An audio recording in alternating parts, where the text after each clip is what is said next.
Oh, hey! It's Josh again. And I'm back. And yeah, I told you I was going to record another one. That's why my shirt's the same. I guess I could have just changed it, but... Anyways, I gotta go ahead and kick out this one.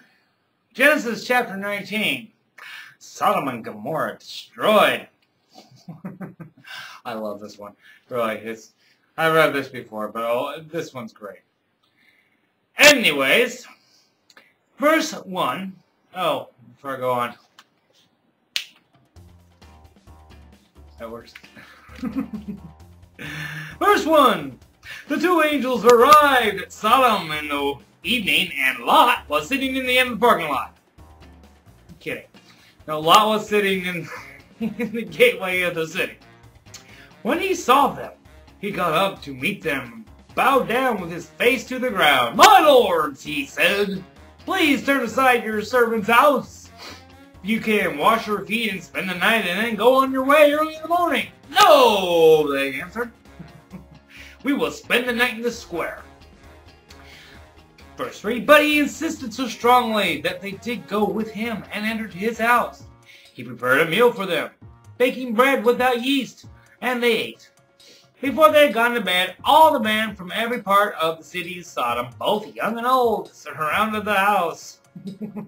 The suspense thickens now, huh? They called to Lot, "Where are the men who came to you tonight?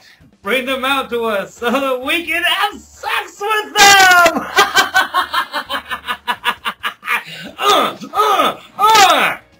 Alright, well, you know, God never really said this was a crime to begin with, so. Got along that, though. Right there. Bring them out so we can have sex with them. Verse 6. Lot went outside to meet them and shut the door behind him and said, "No, my friends, don't do this wicked thing. Look, I have 2 daughters who have never slept with a man. Let me bring them out to you and you can do what you like with them. Make holes in them and cornhole." "But don't do anything you like. But don't do anything to these men, for they have come under the protection of my roof."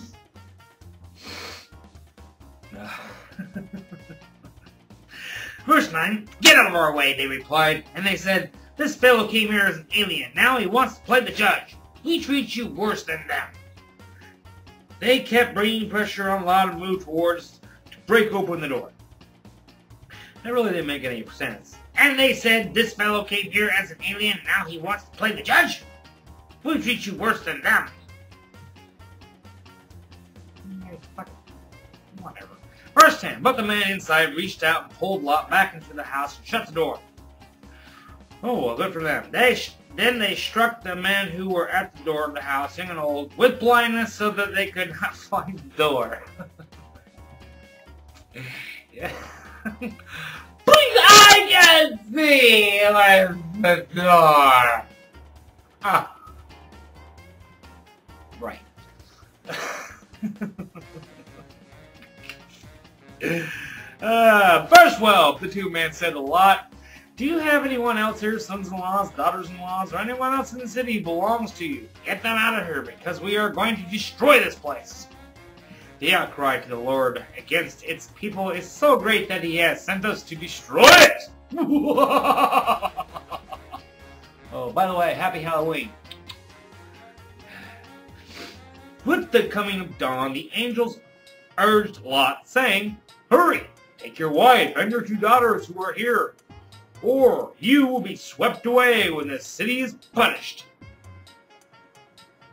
Yeah.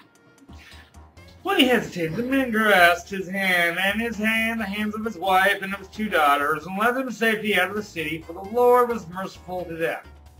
As soon as they had brought them out, one of them said, "Flee for your lives! Don't look back and don't stop anywhere in the plain. Flee to the mountains, or you will be swept away." But Lot said to them, "No, my lords. Please, your servant has found favor in your eyes, and you have shown great kindness to me in sparing my life. But I can't flee to the mountains. This disaster will overtake me, and I'll die. Look, here's a town near enough to run to, and it is small. Let me flee to it. It is very small. Isn't it?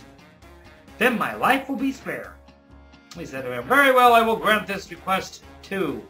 I will not overthrow the town you speak of, but flee there quickly because I cannot do anything until you reach it. That is why the town was called Zoar. That's why they called it Zoar, so they know, well, that's the name of the town. Not fucked up. Verse 23, by the time Lot reaches Zoar, the sun had risen over the land. Then the Lord rained down burning sulfur on Sodom and Gomorrah. From the Lord out of the heavens. Sodom and Gomorrah. Wow, so basically they got nailed meteorites. That sucks. Thus he overdrew those cities and the entire plain, including all those living in the cities, but also the vegetation in the land. But Lot's wife looked back and she became a pillar of salt. No warning or anything, just, bitch! I told you don't look back! You know, I think if he would have said something to the effect of, maybe, if you look back, I'm going to turn you into a pillar of salt. She wouldn't have looked back! Ah! No warning. Stupid. Verse 27. Early next morning, Abraham got up and returned to the place where he stood before the Lord. He stood down towards Sodom and Gomorrah, toward all the land of the plain. And he saw dense smoke rising from the plain, rising from the land like smoke from a furnace. So when God destroyed the cities of the plain, he remembered Abraham, and he brought Lot out of the catastrophe and overthrew the cities where Lot had lived. Well, congrats. Lot got the fuck away. His wife is now a condiment, and his daughters, well, that's the next part. Next paraphrase, Lot and his daughters. Lot and his two daughters left Zoar and settled in the mountains, for he was afraid to stay in Zoar. Well, what? I thought that was the point! The Zoar was supposed to be safe, you fuck! Ugh. He and his two daughters lived in a cave.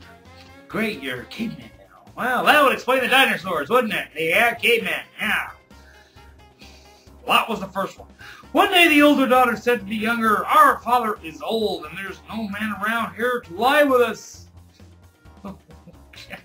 As is the custom all over the earth, let's get our father to drink wine and lie with him. Let's get that drunk and fuck him. And to preserve our family line to our father, I think if we can get him drunk, get old Larry the Cable Guy drunk, we can damn fuck him. Preserve our family line, what a joke. That night they got their father to drink wine, and the older daughter went in and lay with him. He was not aware of it when she lay down or when she got up. Damn. I don't know about you, if I was that drunk, I wouldn't be able to remember it, let alone I don't think I'd even be able to get it up. Whatever. Next day, the old daughter said to the younger, last night I lay with my father. Let's get him to drink wine again tonight so you can go in and lie with him, so you can preserve our family line through our father. So when they got their father to drink wine also that night, and the younger daughter went and lay with him. Again, he was not aware of it when she lay down or when she got up. What? So how the fuck did they get pregnant? I don't even think he got it up. But whatever. Verse 36. So both Lot's daughters became pregnant by their father. Great moral biblical values, aren't they? The older daughter had a son and she named him Moab. What a name. He's the daughter of the Moabites of today. The Moabite. You hear that? Anybody in there, Moab, Utah? You're Moabites. The younger daughter also has a son, and she named him Ben-Ami. He is the father of the Ammonites of today. Well, kids, once again, it's been one fabulous episode of The Bible and an Atheist Point of View.